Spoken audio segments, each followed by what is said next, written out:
following is my conversation with a panel discussion I recently had at Eurobike 2025. This was a really fun conversation with some amazing people, and we dove into the topic of branding and how brands can differentiate themselves in the cycling industry, some do's and don'ts of branding with some of the most fascinating minds around this topic.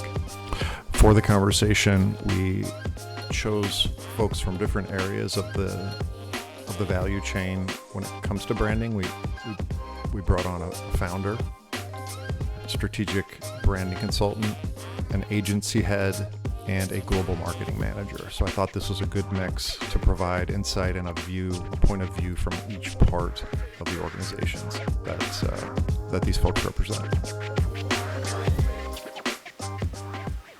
Hey everybody, thank you for coming out today. So we're going to get started here. My name is Wyatt. I'm the host of the Business of Cycling podcast. And when not recording podcasts, I provide strategic e-commerce and marketplace advisory to brands in the industry with my agency, Velo Media. I've worked for over a decade in the industry with brands like Northwave, Elite, Ergon, 3T, Santini, and Elastic Interface. I'm originally from Omaha, Nebraska, in the US, and I've been living in Torino, Italy since 2009.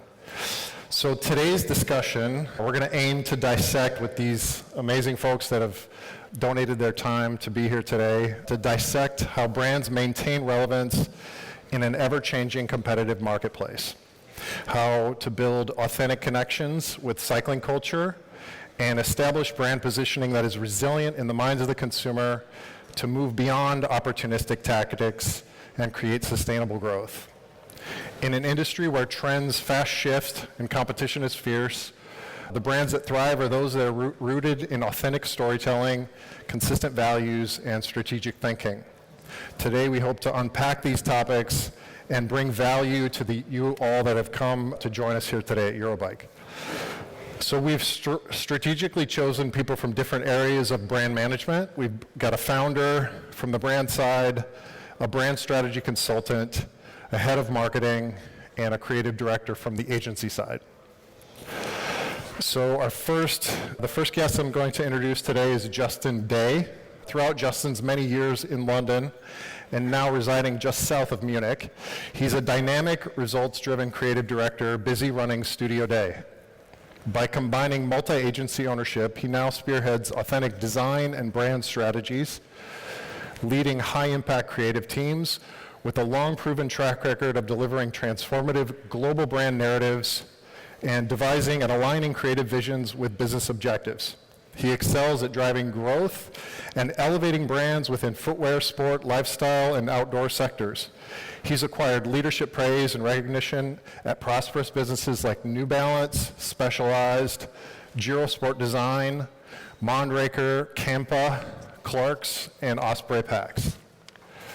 With his young family, he's a keen outdoor enthusiast, always a cyclist, and a big mountainous fan. He hikes, bikes, and Justin's long love of downhill mountain biking, motocross, snowboarding means he spends his seasons thriving in nature and traveling throughout Europe, exploring cities and hillsides. Justin Day, everybody. Thank you.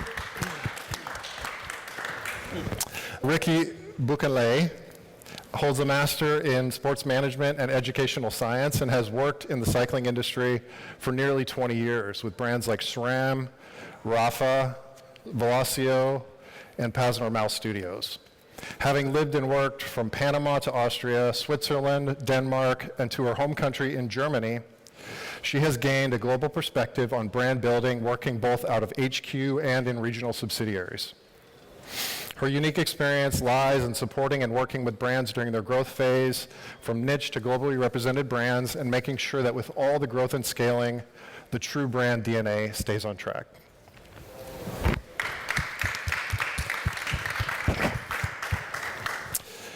Greg Shapleigh is an American living in Southwest France.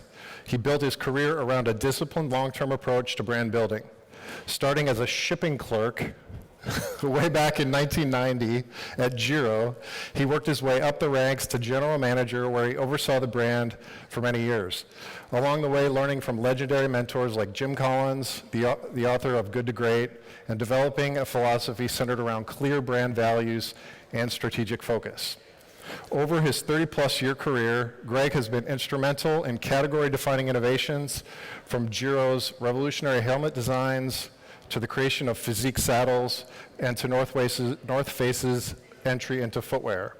He's worked with brands like Specialized, Santa Cruz Bicycles, MIPS, always applying the same core principle that successful brands start with clear values and beliefs, then expressing them through disciplined product development and authentic storytelling.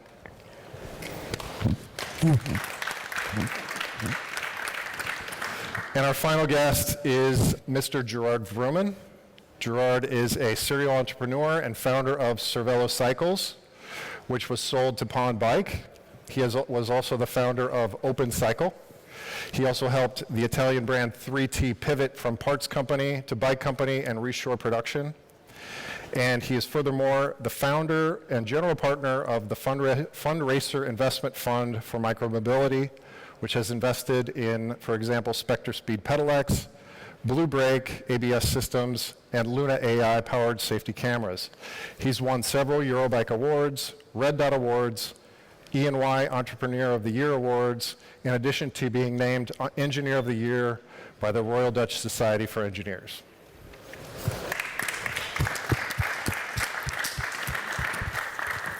So now that we've gotten through the introductions, we're going to get into the meat of the discussion today. We're going to have some fun talking about the branding with these extremely experienced people. So what we're going to do is we're going to have a question format where we'll go through each topic. And like I said, you guys can jump in wherever you feel applicable. So in the first topic, we're going to talk about differentiation. So differentiation, where cycling is such a crowded market, and with hundreds of bike brands competing globally, how do you create authentic differentiation? This is such a huge topic because of the crowded market that we live in today. How do we get beyond just features, and what role does brand storytelling play in cutting through this noise? Who wants to start here? Greg, I think this is your topic. This is what you do. Yeah, it's probably one of my favorite topics, but there's different ways you can talk about it. I guess the way that I would describe it here today is I think that too many brands make the mistake of simply holding up a mirror to their audience and saying, I see you, here's me and my brand looking like you, and that's showing some level of awareness and market insight, but it tends not to be true enough or differentiated enough. I really think that brand positioning is very much an inside-out process. You really have to start from a really deep understanding of your brand values and beliefs, and then how you express those beliefs through product and through your marketing. And most of the time, if you really do the hard work to understand why you exist and what you think you can be best in the world at and how your business is going to work, if you just stay true to that, more often than not, you're going to appear differently than the other competitors. Or if you don't, you may not be in the right category, or you may not have defined your brand well enough. So it's a bit of a forcing function to either help you be pure and authentic, or think of a different way to build your business or express your brand values. And I guess one more thing I'll say before I drop the mic is sometimes you have to create a new category in order to differentiate yourself, because the existing paradigm just doesn't allow you to differentiate yourself. I mean, one simple example from my past would be Aero's kind of early entry into what's now known as the Aero road helmet category. That started from a very foundational love of aerodynamics and sort of a belief in the power of design to make riders better. So it was very core to the brand. And there was an idea to come up with a road racing helmet that would offer a true aero benefit. And when the brand express that through product design. What came out was a very awkward looking helmet. Some would say it was ugly. I might agree with you. But it was this true expression, and it did create a category that hadn't existed before. And over time, with investment from other brands in developing that, it became a category, and Giro had a very strong position there. So you have to look for those little paths where you can be true to yourself.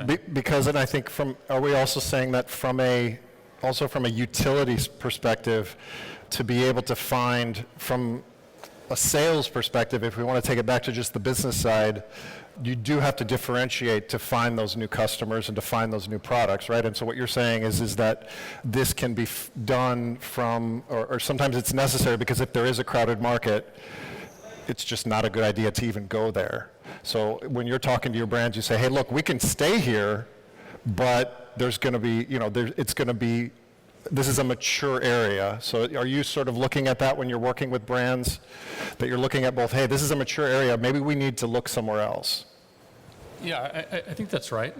But again, I would say it only works if it is coming from some unique contribution that your brand can make. Not opportunistic, but strategic. Yeah, we'll probably get into that later. Yeah, I think there's a couple things that Greg mentioned that I think are very true and also help in a different way. For example, when creating a new category is, I think, a great way, whether it's necessary or not, but a great way to stand out, right? I always remember the example, who was the first person to fly across the Atlantic? Most people will know it's Charles Lindbergh. Who was the second? Nobody knows. But who was the first woman? Most people know, again, Amelia Earhart, right? So she created the new category for herself. Even though she was the fifth to do it, we remember the first and the fifth, right? So I think creating new categories is a great way to stand out. The other thing you said about the helmet was ugly, I think that's a godsend when your product is ugly, because it's going to really, register with people, right? Just the next smooth car or bike or whatever that looks like everything else. So I think these things, marketing is all about standing out, right? So you have to find a way to do that. A new category, being ugly, all of those things are actually very helpful. It doesn't necessarily mean that your core principle has to be, being ugly, but it's a very nice benefit. And you have to find, for me, marketing is always like, okay, because you said, okay, we're holding up a mirror to our customer, and maybe that's not the best way. But I think in the bike industry, a lot of times we're holding a mirror up to our competitor. It's like, oh, everybody is sponsoring a pro team. Well, then we are also sponsoring a pro team. Whereas I would say, hey, everybody's sponsoring a pro team, so we're definitely not going to do that. Wow.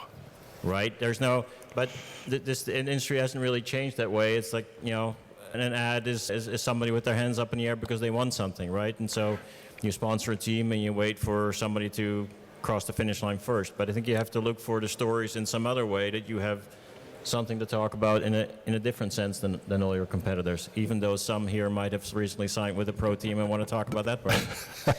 I was gonna add about try not to benchmark yourself against your competitors, because everyone ends up too similar, and you end up in this death spiral, and everybody kind of goes down the same road, and you end up with similar products, similar stories, similar graphics, and we're kind of there at that saturation point.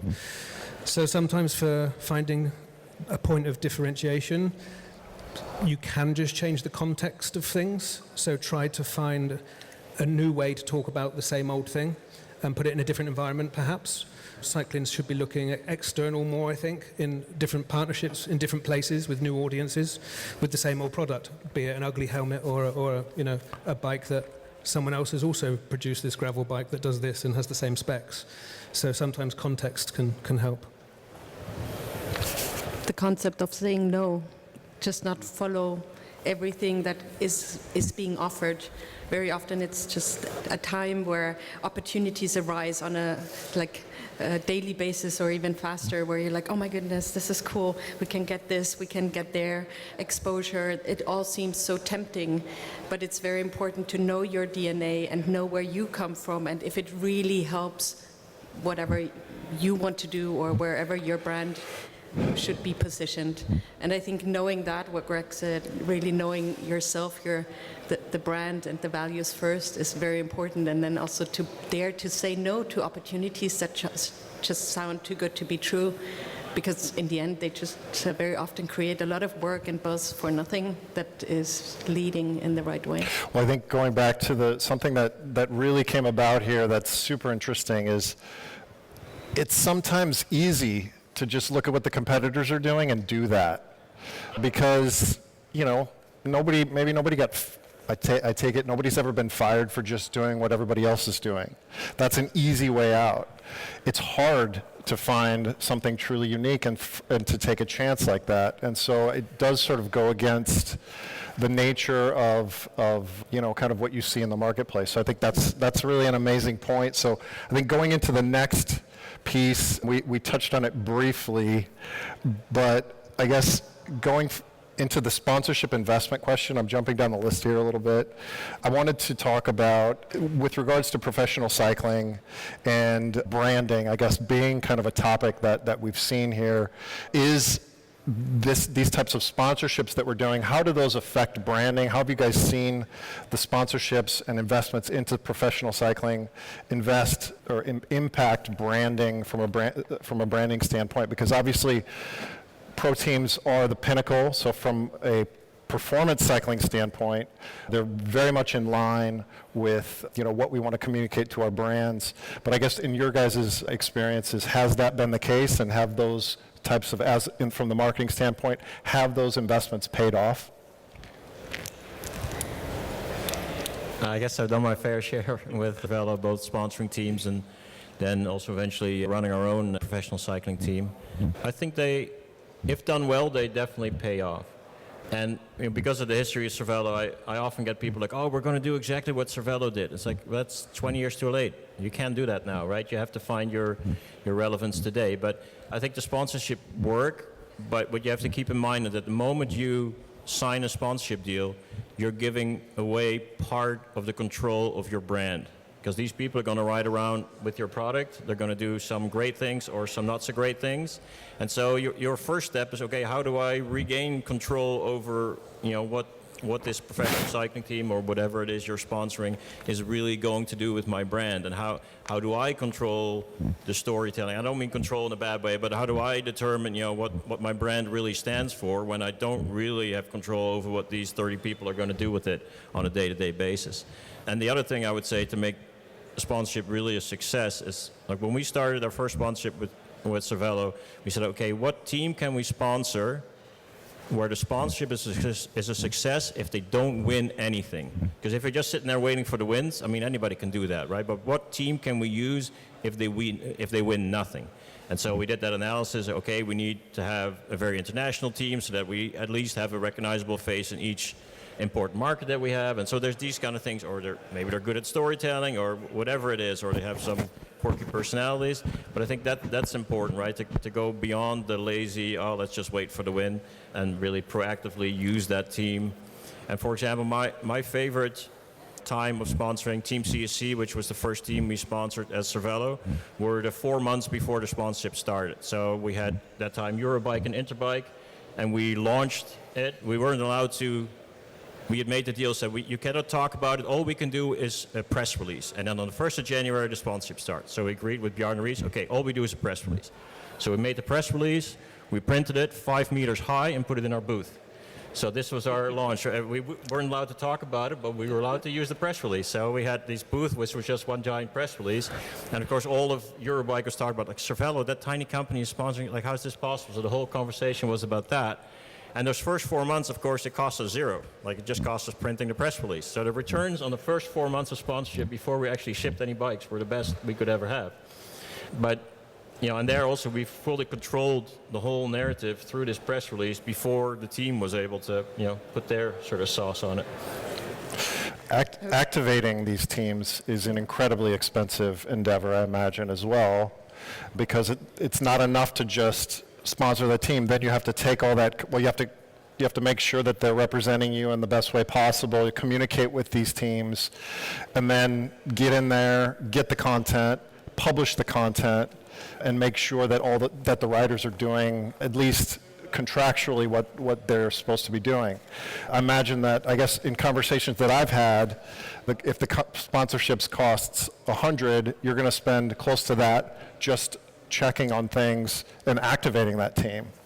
Have you guys had experience with having to balance those two?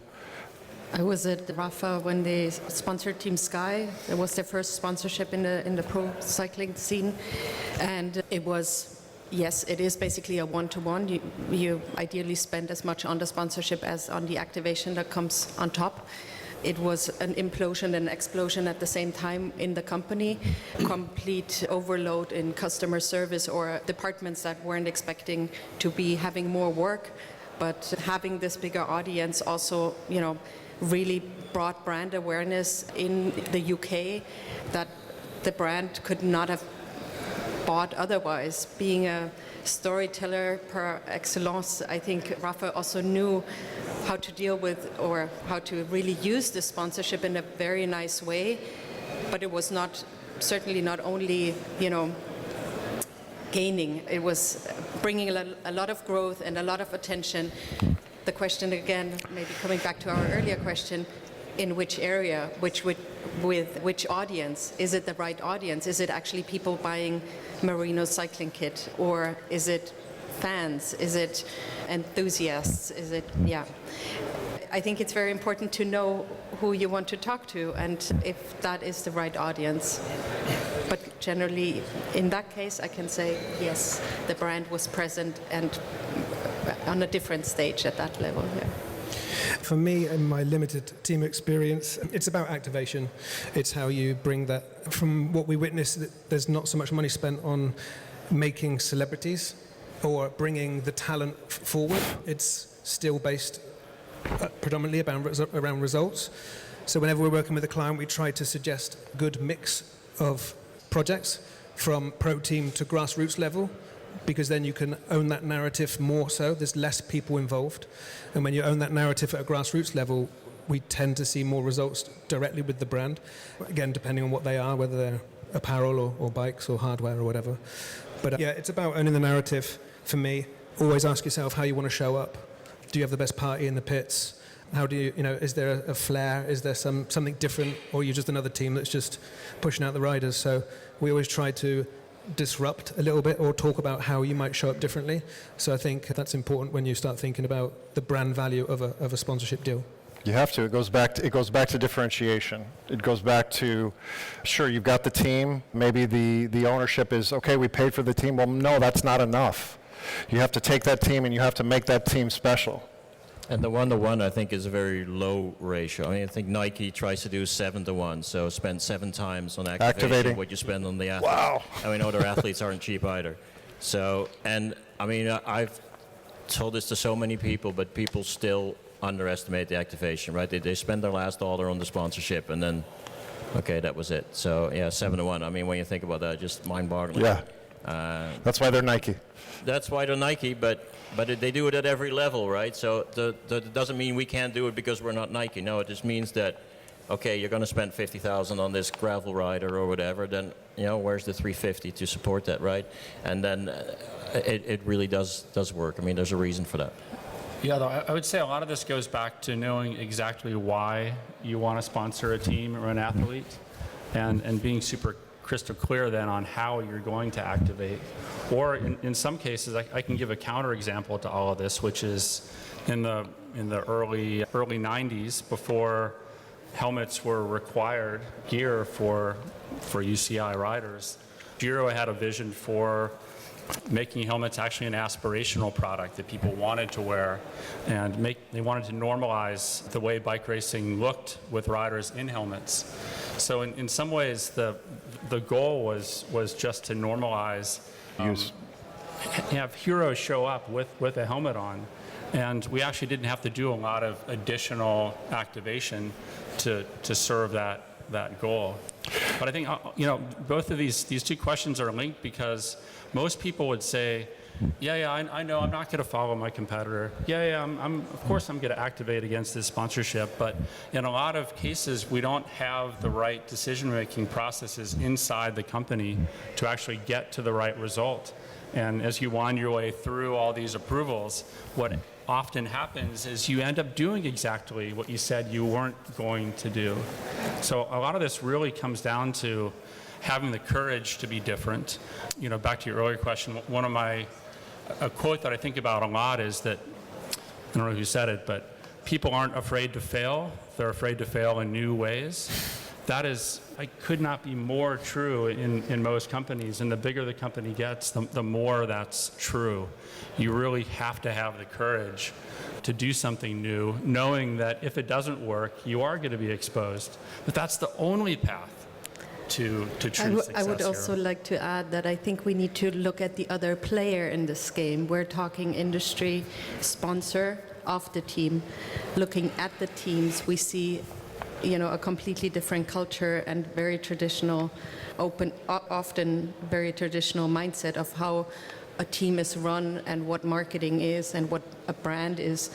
By changing the name of the team every other year because the main sponsor changes from a brand side, this would be, you know, a terrible thing to do. Why would we change our name every other year? So, you know, I think it's also very important to understand the team structure and where they come from and what range of activation and brand building they have. And I think a lot needs to change on that side as well.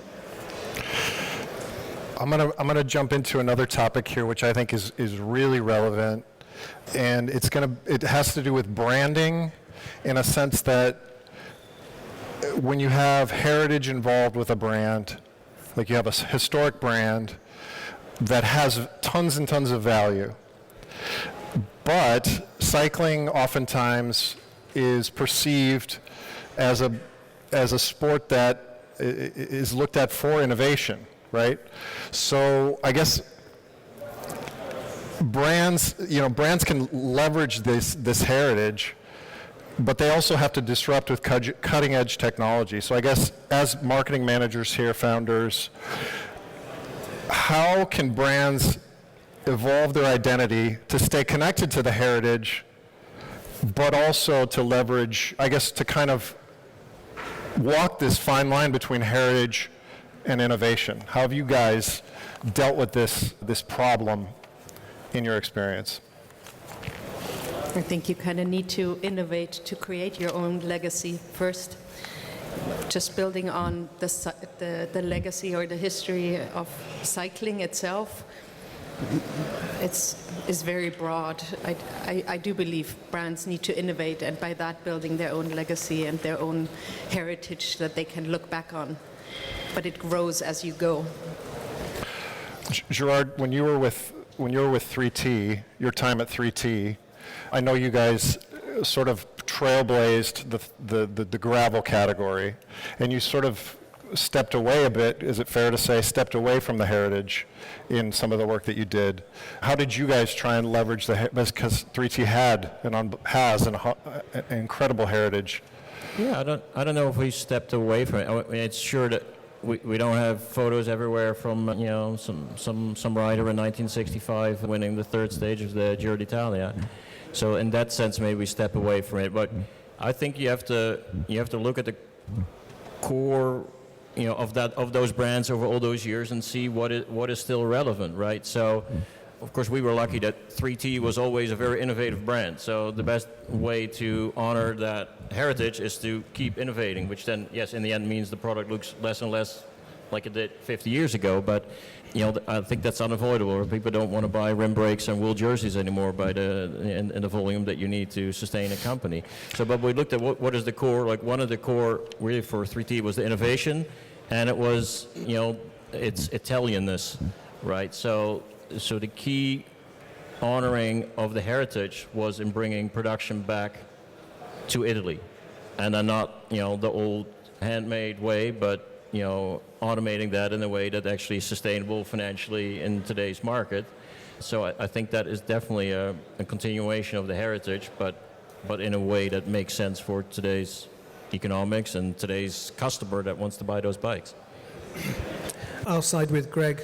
You've really got to go back to the beginning again and look at your brand values, positioning and proposition. I can't stress that enough. Every piece of work that we do, you really have to, the majority of the work is done at that part there, that point of the timeline. A lot of our work with some of the lifestyle brands that have heritage, it's a funny saying, but it's a brand with heritage, not a heritage brand. And what comes to mind is Campag. They are, esteemed old Italian firm, but they've managed to migrate very well into electronic shifting. And so they've just got to they've probably looked at their brand values and where they've come from, and you can pick out key buzzwords like craftsmanship or innovation or attention to detail, and use those things from the past, use those things from heritage, but that informs your future. Famous brands like Nike and New Balance, they go into their archives. You've probably all got retro shoes on. They've come from the past and they inform the future. So if you're an established brand, it's quite good to start looking through your back catalogue and seeing what you can put in the mix. Yeah, I like the idea of not just, okay, we're doing this now, and in the future we're going to do this thing over there. Just think of it not so much as an extension, but an expansion, where you're starting from whatever your core is and using the insights you have into the usually unarticulated desires of your customers. How can you merge those two things together and take people to a new place? Don't just do something different and hope to attract people, but how do you take them there with you? And that usually requires some idea of how you're going to commit to an innovation over time. And knowing that when it starts, it's going to be different than your end goal, but knowing how you're going to get there. That for me is how it's always worked.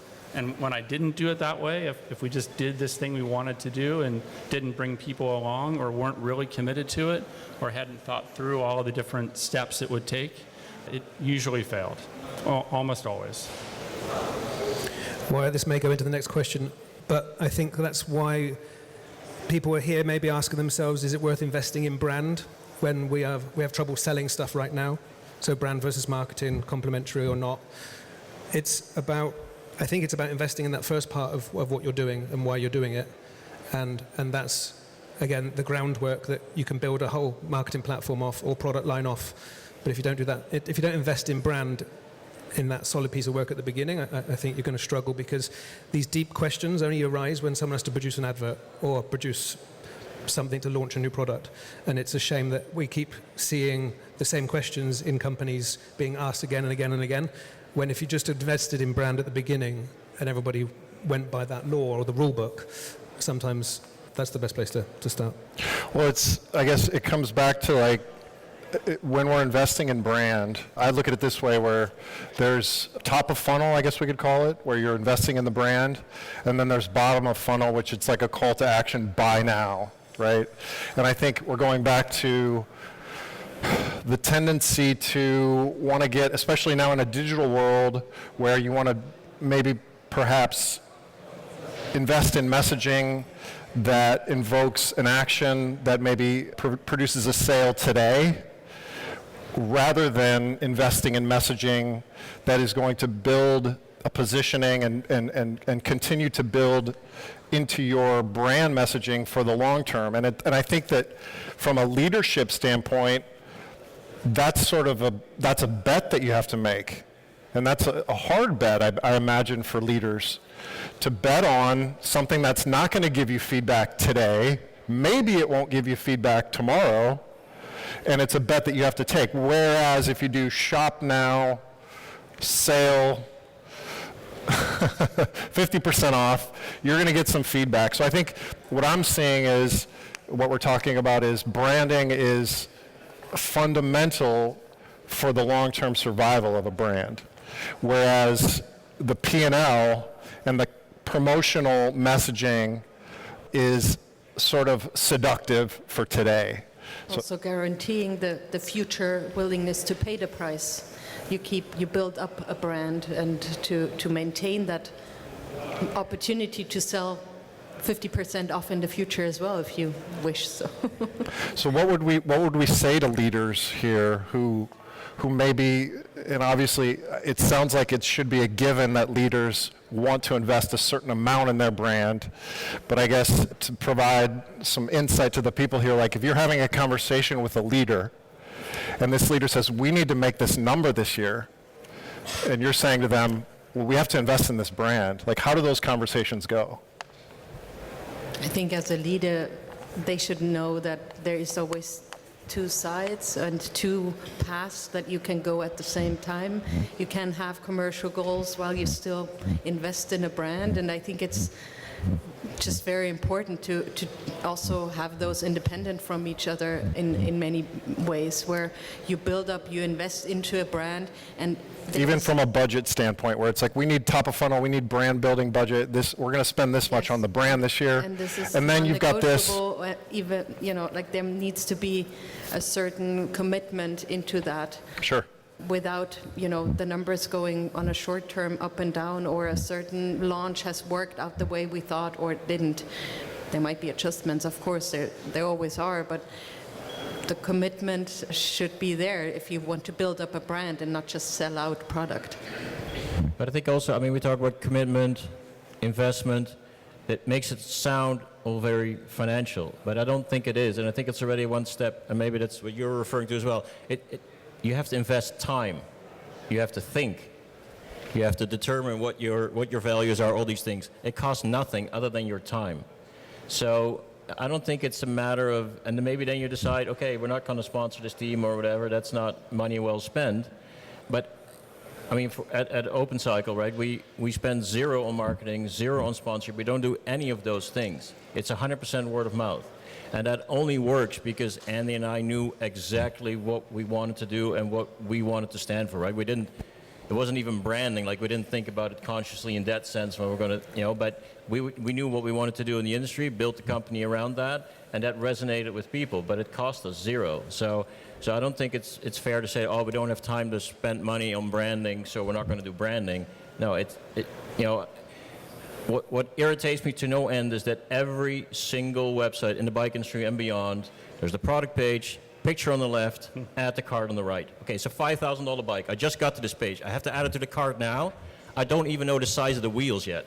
I don't even know who it's for yet. Like, at least move that 100 pixels down and say something about this freaking product before you ask me to buy it, right?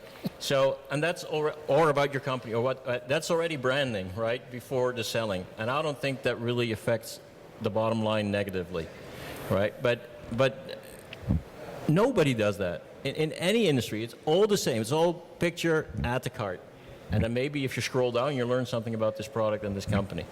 And so I think there are many things you can do to improve what your brand stands for that costs you nothing and might even have a direct positive effect on your add to cart percentage.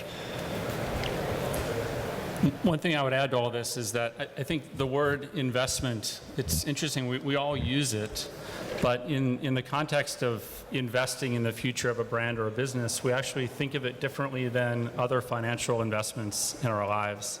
And most all of us know, or we've been taught, that actually the one almost guaranteed way to be successful investing is to invest consistently over time and understand that, in any short period of time, you're going to have some ups and downs, but believe in the compounding effect of innovation. And oftentimes, if you talk to a C-suite leader in that terms, they start to see it a little bit differently than they did before, and they understand, okay, this is like that investment, it's and like we should take X% of our operating budget each year and invest in the future.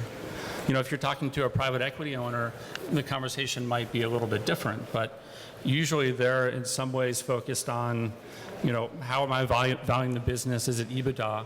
But then what kind of multiple can I sell the business at? And the multiple is always based on what kind of a growth story you can tell. So you have to remind them that they can't just focus on this, real-time bottom line number, but we better have some growth stories here, or your exit isn't going to go the way you want it to. I think what I'm saying is it really does depend on who you're talking to, but you can usually find ways to get them out of their particular focus, usually on a short-term result, and get them to think about what the long-term goals really are. And there's a few words there that keep popping up, gladly. Consistency and focus. So far too many people make too many things, and maybe you should cut back and really focus on what you're really good at. That makes storytelling easier. You don't have to spend so much marketing budget, and then you can put that back into brand, which then goes full circle and allows you to really establish why are we doing these things? Why are we doing less? Why are we doing them better? I think that's a systematic thing that we see. I like the idea of new categories, but I think cycle industry especially, a lot of people make too much stuff, and so you're spreading your message too thin effectively, and you need to focus down a bit and be more consistent with your messaging, who you are and why you do it. Yeah, positioning is a whole nother topic that we can go into, but yeah, it comes down to, at the end of the day, whether it be investment or it sounds like that everybody's on board. Even if, and some of us, I assume you've worked with private equity, and even in that regard, when it is very much a math game, you can still convert this brand concept into a math game and say, hey, look, if we don't spend time building this, we're not going to, it's not going to grow. Yeah, I mean, what oftentimes happens, particularly with private equity, is you realize, okay, these people who own my business are playing a different game than I am, and they're keeping score differently, and their definition of success is different than mine. And that's a really challenging position that we oftentimes find ourselves in. So the good leaders have to figure out some way to make the game that you're playing with your brand and your product and the customer that you care so much about, somehow find some way that you can win and your private equity owners can win. Sure.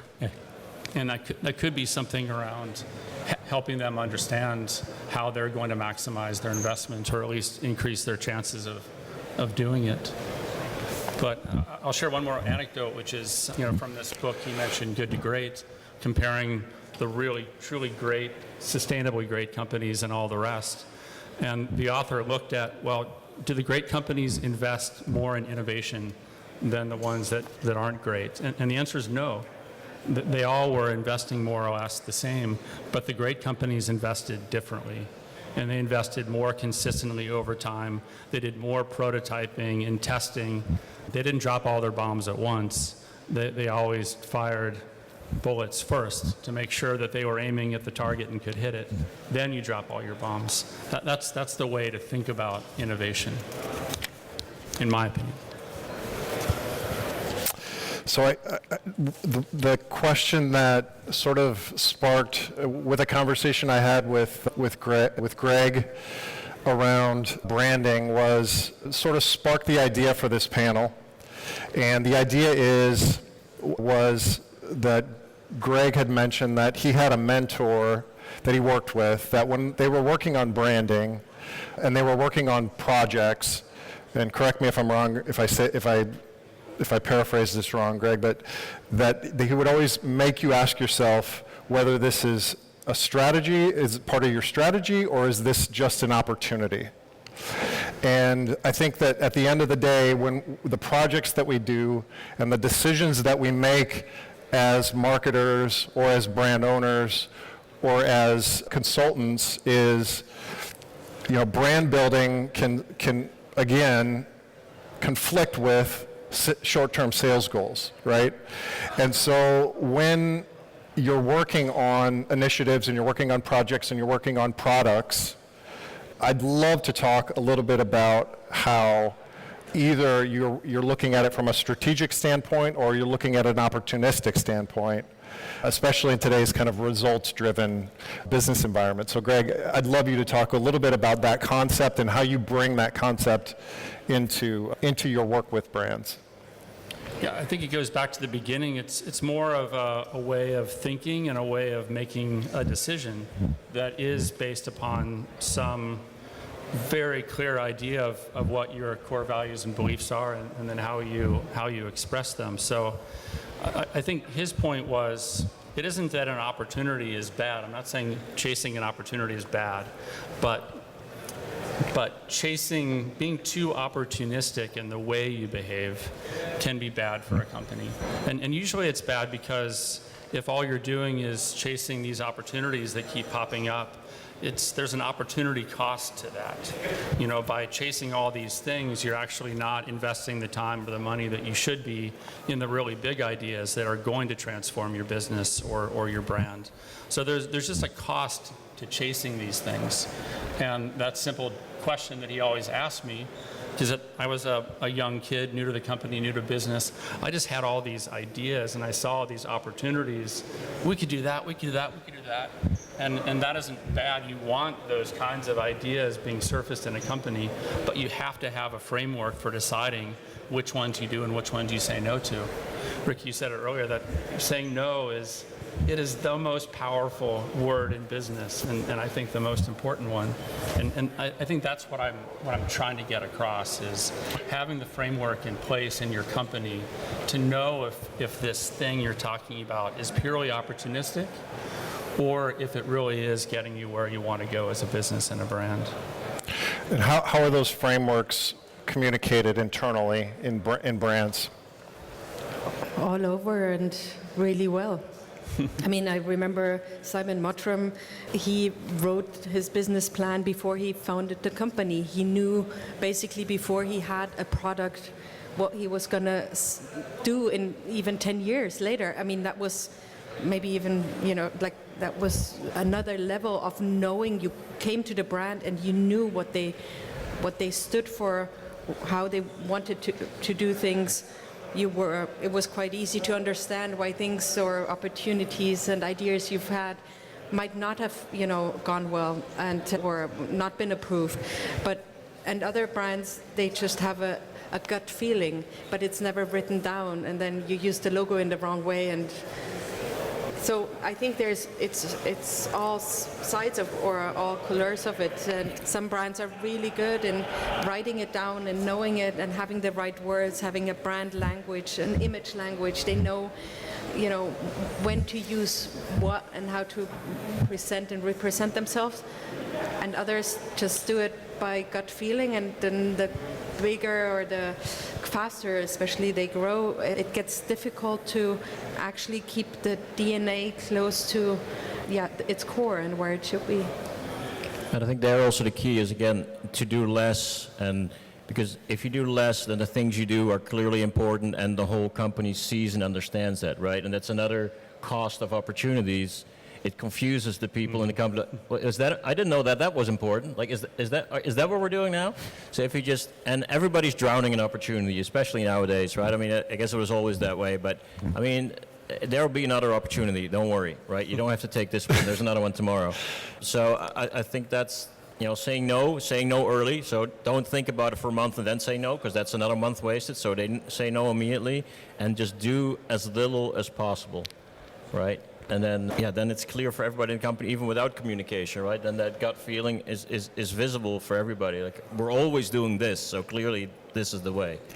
And so communicating this, it sounds to me like the consensus here is find the strategy, define the strategy, from internally define the strategy, communicate the strategy, and ensure that that strategy is maybe less topics, less points, less information as possible in terms of focus, because the more ideas that you're trying to focus on, the more diluted they become.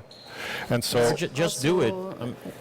I mean, I don't know if I've ever defined the strategy at any of the companies I've worked at. You just go, I mean, that's part of leadership, right? You got to lead.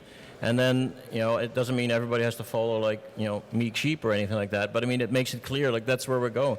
Nobody at Cervelo was ever taught, like, this is the framework within, like, they just saw, this is the product we make, this is who we make it for. These are the stories that make sense for those people, and this is just nonsense. So you don't have to communicate anything, which is great, because I'm a terrible communicator, so that really suited me. But, and of course, it can be the other way. It can be Simon's way as well, where you just, before you start, you already know for the next 10 years what you're going to do. I mean, I admire that. Not me, right? But so it doesn't have to be, but it's got to be clear in some way. And you can say maybe that's nonverbal communication, but still communication. It is. It's got to be clear in some way, and then go for it. That you can endure not being liked. It's also a part where, like, you're not doing everything for everyone, but you're doing it for a specific group, and to just not get carried away to, maybe we should also talk to them. They're also, an important target group. So also stay true to yourself and accept that some people will just not like you, will not find you pretty or attractive, or, as the product speaking and brand speaking, and would not buy that brand.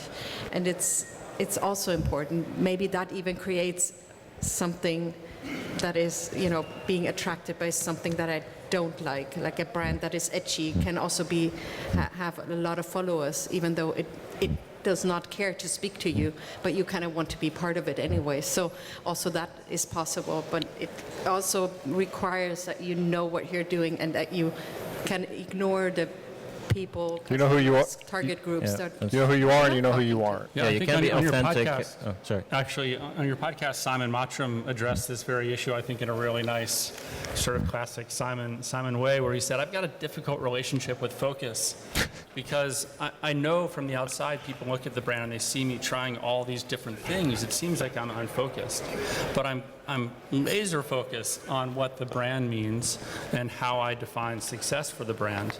So this framework that I'm talking about doesn't mean you can't do a lot of experimentation or you can't be creative as a brand.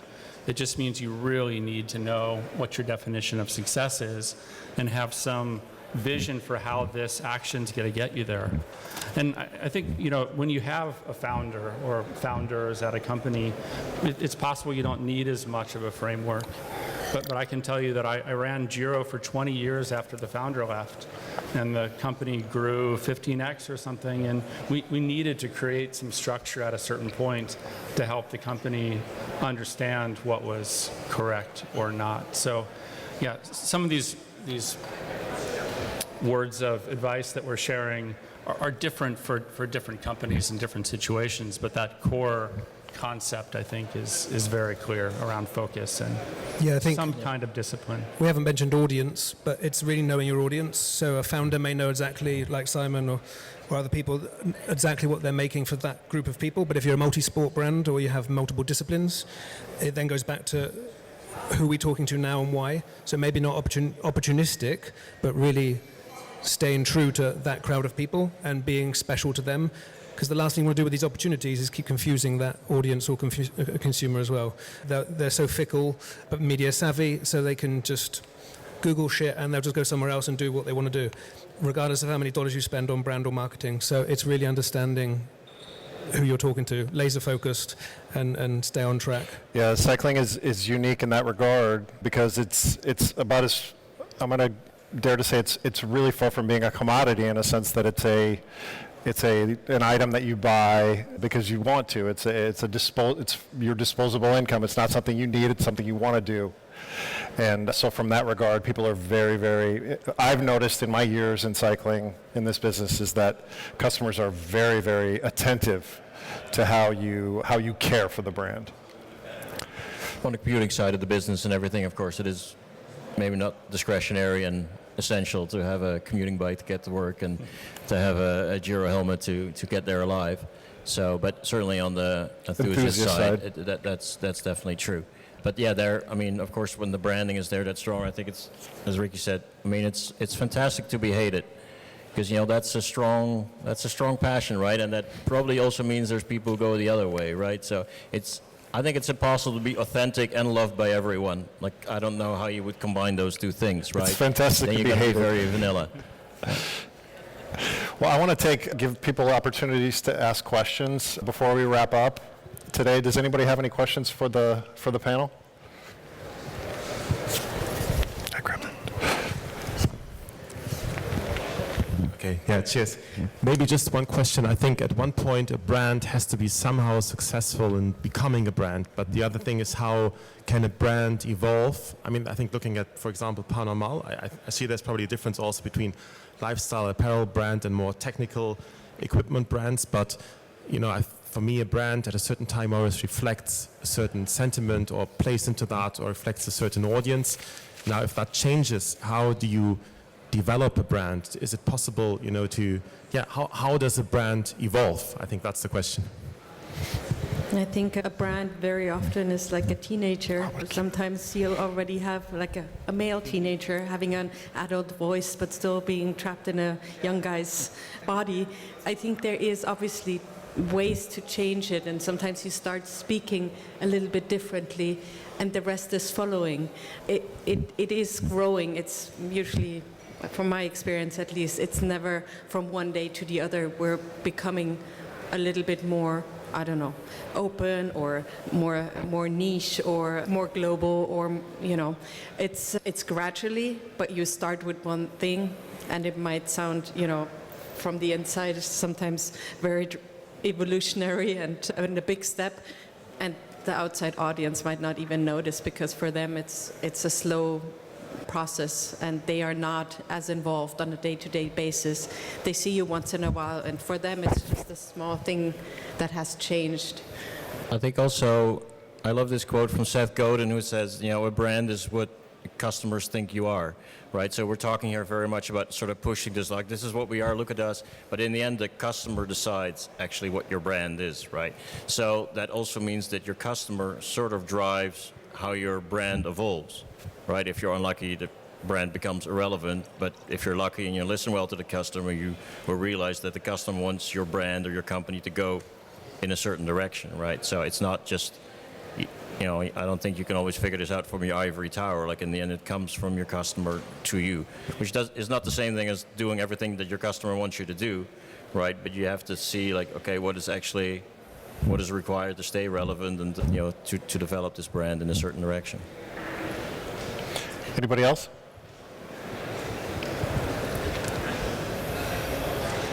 No other questions. Well, I really want to say thank you to everyone here, the guys and gals that came here today. This was a lot of fun. I learned a lot. I think the audience here and then the listeners on the podcast are going to really enjoy this. So thank you very much, you guys, for coming today. This was amazing. Thank you.